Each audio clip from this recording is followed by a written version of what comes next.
I reacted as always, say, oh no.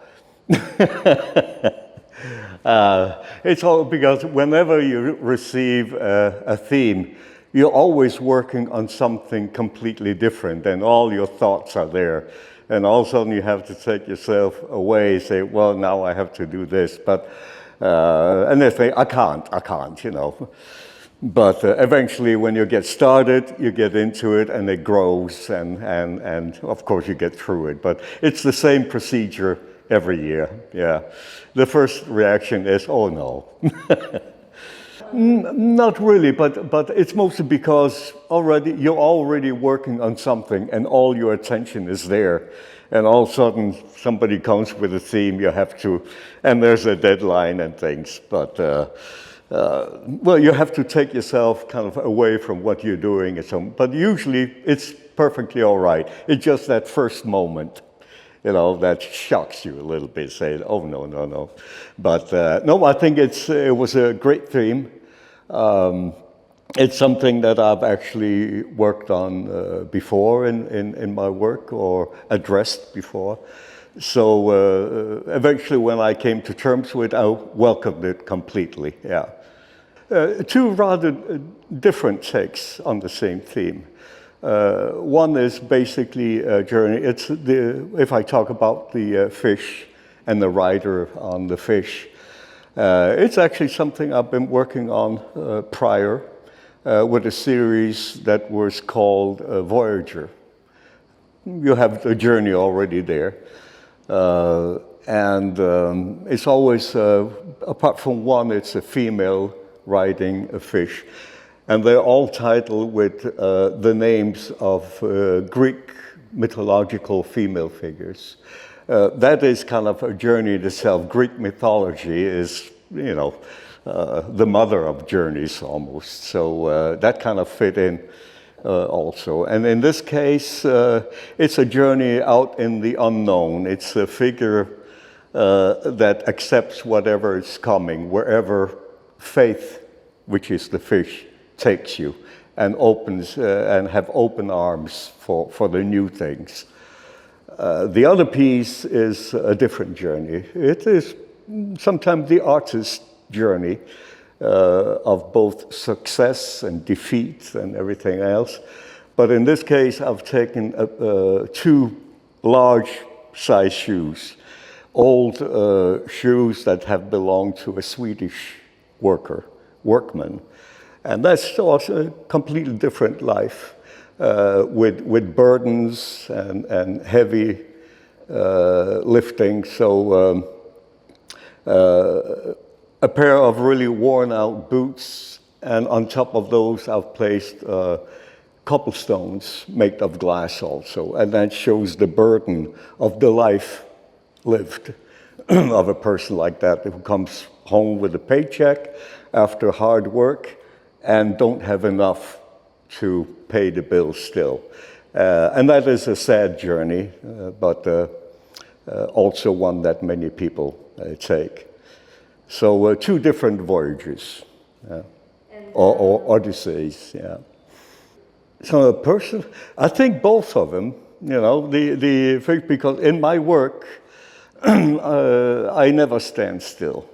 I have sometimes quoted Bob Dylan with one of his quotes. He says, not paraphrasing, but when you come to a point when what you do makes you feel comfortable, you better stop it all and jump somewhere else and get a challenge again. And that is something I've followed in my work all the time. When something kind of becomes comfortable, it sells too easy, and say, there's something wrong, you know, I better drop it and do something else.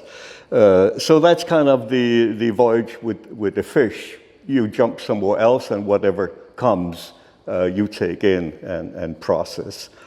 And the other one, I guess, well, here's the workman, but it's also a journey of the artist. Sometimes you have great success, and other times you cannot pay the bills, etc. You know. So that's the story of the workman, when sometimes life is incredibly burdensome, and other times it's euphoria.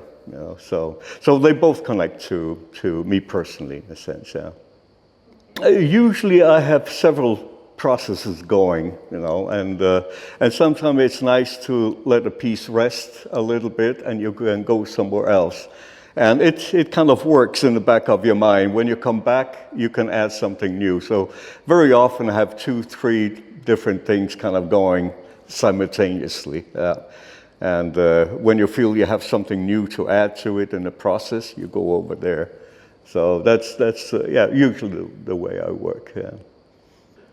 You're thinking of it was different processes, or if you kind of look through my 40 years of working, you'll see all kind of different techniques, processes. So I throw myself. You get an idea, and you choose the process that you think will actually explain that idea best. So I don't keep to one process. My studio is made in a way so whatever idea comes up here, I can actually pursue it. So it's not a studio with 1 or 2 processes. You can do anything, and that's how I have to have it. I think I've kind of covered what's behind them. Not necessarily. Well, I've worked with Sarge for many years now. I think since 1992 or something like that. He came to the university where I was a student under Professor Joel Myers.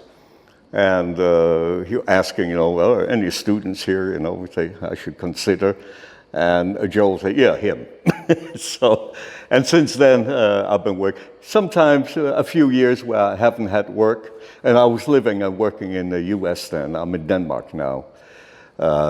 So since then, I've been exhibiting here, and always enjoyed it. I think Sarge is doing a fantastic job keeping this gallery going, because there's not too many places like this in Europe, certainly. So it's mostly appreciative, and wonderful to see so many people coming to the opening, interested, and it's an uplifting event, absolutely. Yeah, I can say that. It's a bit difficult to say, you don't really know, but it's certainly wonderful to come here and talk to both old friends and meet some artists, friends you haven't really met before, and just talk. It always somehow leaves some traces that you don't necessarily know, but every interaction leaves something. So I would hate to be without it. When I was living in the US, I couldn't always travel here, but since I've been living in Denmark for the past 4 years, I've been coming here every year, and probably will continue to do so.